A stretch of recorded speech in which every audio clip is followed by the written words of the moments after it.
Saudações, companheiros e companheiras. Mas eu dizia que, algum tempo atrás, nós também sofríamos por causa das gripes. E eu passei por isso.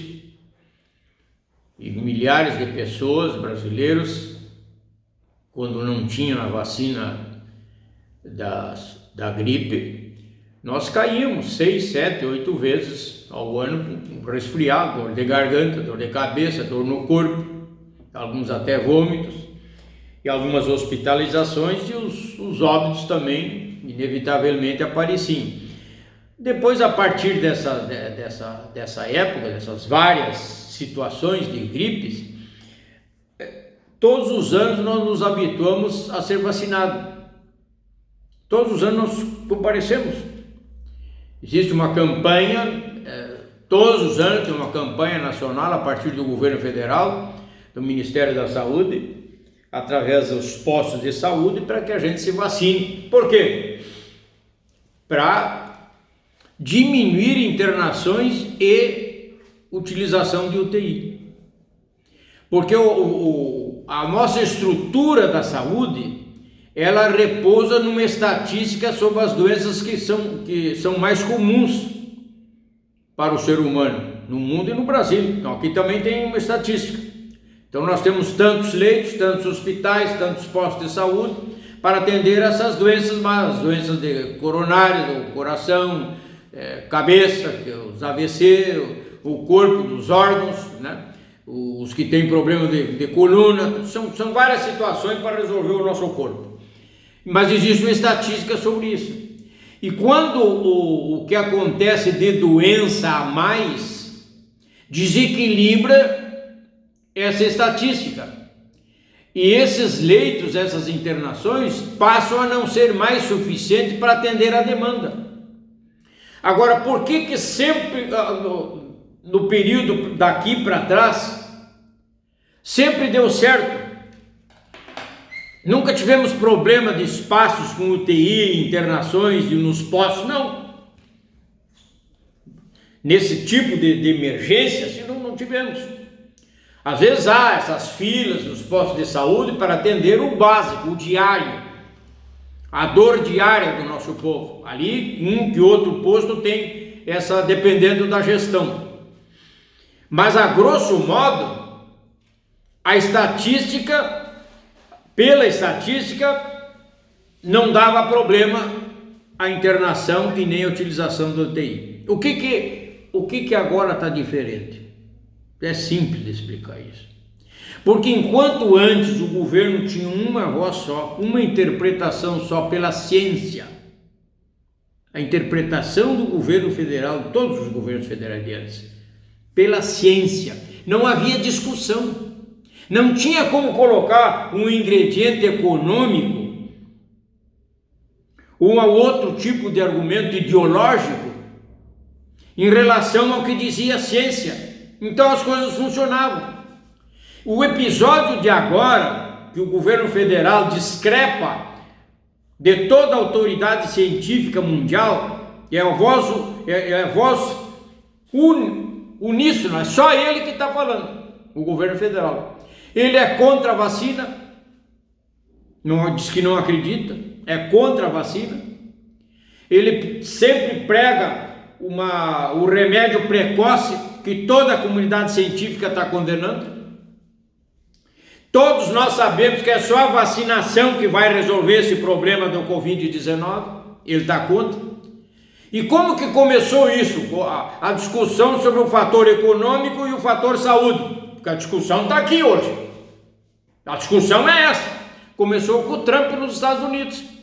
Ele começou a valorizar mais o fator econômico em relação à saúde. Era mais importante o mercado de trabalho do que a situação de sanidade física, psicológica do indivíduo. Ele começou a colocar números e dados estatísticos, econômicos em relação ao capital.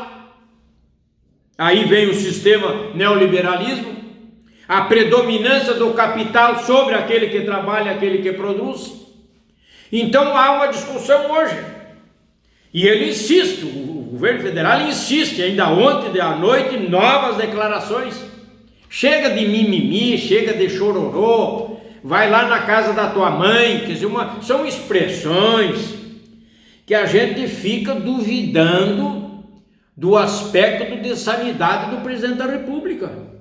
Todos os analistas, especialistas, jornalistas, muitos deles já estão sendo presos, e eu dizia que ia acontecer isso, estão querendo calar as universidades federais, estabelecendo censura, estão já publicando sites de advogados para processar aquelas pessoas que não rezam pela cartilha do presidente da República. Já tem isso, e eu dizia isso, que nós íamos chegar nessa fase. Pois bem, nós estamos nessa fase. Nós não somos um fator econômico. Por que todos os governos de antes acertaram e deram uma política de acordo com a ciência para resolver os problemas de saúde pública, e agora não está dando certo? Nós estamos numa ruim. Agora, por tanta pressão do Supremo Tribunal Federal e da comunidade mais de consciência social, ele fez as primeiras aquisições no mercado internacional sobre vacina. Agora está dizendo, não, comprei 300 milhões de doses, 400 milhões de doses, vai sair para 2022. Tá bem? Como é que nós vamos chegar até lá? Como que nós vamos chegar até lá? Desse jeito? Desse jeito? Sendo enterrados em covas rasas e em containers. Os UTI lotados, 85, 90, 100% lotadas. Internações, tudo lotado. E o governo continua dizendo, não, eu sou contra o lockdown, não tem que fechar nada porque o povo tem que trabalhar. Como é que o povo vai trabalhar se está doente? Como que ele vai trabalhar? Primeiro nós temos que tratar da saúde, mas entendo isso é coisa de consciência social. Não temos como escapar dessa análise. É consciência social, é uma consciência cívica, de proteção e respeito ao seu semelhante. Então, a diferença de antes e de agora é que nós passamos a perceber, lamentavelmente, é uma década perdida. Escute o que eu estou dizendo. Os dados econômicos estão aí claramente. Produto interno bruto em queda. As ações das empresas brasileiras em queda. O respeito ao nosso país nos fóruns internacionais em queda. Esse presidente é motivo de chacota internacional. É capa do Times de Nova York, um dos maiores jornais do mundo. Pessoas especialistas do mundo inteiro criticando o Brasil. Esse rapaz está afundando o país dele. Nós vamos logo nós vamos alcançar os Estados Unidos com 500 mil mortes. Nesse andar aí, nessa velocidade que está a pandemia, sem controle. E ele fica posando de bonitinho, estão chorando. Para que chorarem? Tem que trabalhar. É uma década perdida. Todos os índices econômicos se despencaram no nosso país. E eu canso de dizer, o que você está ganhando hoje, tu não paga o que comprava semana passada. O governo só tem se preocupado em destruir a economia nacional. Quem que não sabe que desenvolvimento de um país é só com dinheiro no bolso do povo, saúde para o povo, emprego e renda para o povo, é só isso que dá desenvolvimento nacional. Pelo amor de Deus, o que está fazendo esse homem é uma barbaridade. Mas qual é o país do mundo que coloca o fator econômico acima da vida? Nem lá na China. Nem lá na China. E nós aqui temos que provar por A mais B que nós somos mais importantes que um valor econômico.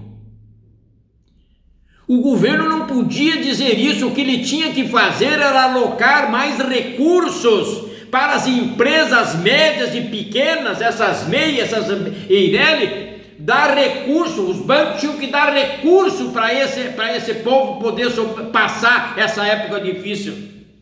E não ficar dizendo, ofendendo a família brasileira, todos os dias ele ofende a família brasileira. Faz chacota de quem está morrendo e seus familiares. Não é possível, mas afinal o que é que nós fizemos para merecer isso? Foi para isso que elegemos esse homem? Não adianta aqui eu dizer que votei ou não votei nele, eu também sou responsável. Mas não é possível que nós permanecemos silentes, calados, submissos, diante de uma situação patética, catastrófica como esta. Devo ficar por aqui. Mas pensem sobre isso. Não está na hora de nós adquirirmos consciência cívica, social? Não por nós, mas essas gerações futuras que estão vindo aí, estão nascendo, e já pegaram agora o vírus, 3 anos, 4 anos, tem gente da minha família e com meus conhecidos com isso, com a tal da epidemia, com o vírus do Covid. Meu Deus!